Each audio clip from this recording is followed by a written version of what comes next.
Hello बच्चों, let's read this question. The cerebellum is concern with what. यहाँ पर दिया है मेमोरी. तो बच्चों, मेमोरी की जब बात करते हैं ना, मोस्ट अवेलेबल एविडेंस जो है वो सजेस्ट करते हैं the function of memory are carried out by the hippocampus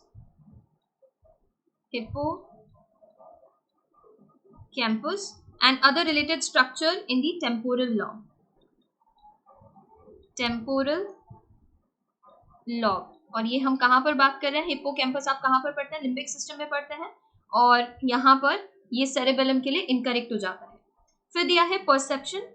तो जो नियोकॉर्टेक्स होता है ना, neocortex comprises the largest part of the cerebral cortex, ठीक है, and is the outermost layer that covers the structure of the brain.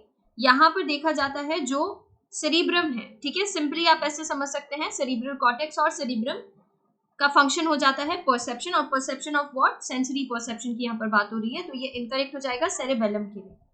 Intelligence की जब हम बात करते हैं तो आप जानते हैं जो सेरिब्रम है, cerebrum is the part of forebrain और it has two part. Cerebral hemisphere होते हैं दो, ठीक है, उन सेरिब्रल हेमिस्फेयर को कॉर्पस कैलोसम कनेक्ट करता है, ये भी आप जानते हैं.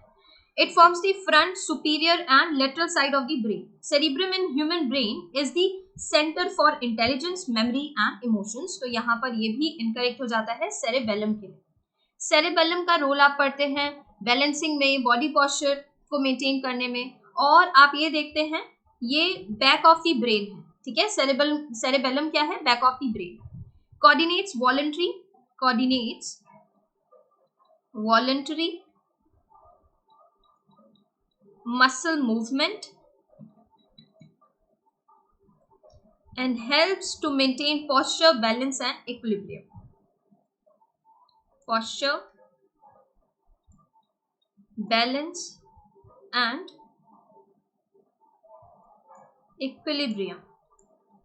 Okay, तो यहाँ पर cerebellum is concerned with coordination of muscular movement. यहाँ पर हो जाता है ऑप्शन 4 करेक्ट. इसके regarding information NCERT page number 236 पर गिवन है. Thank you.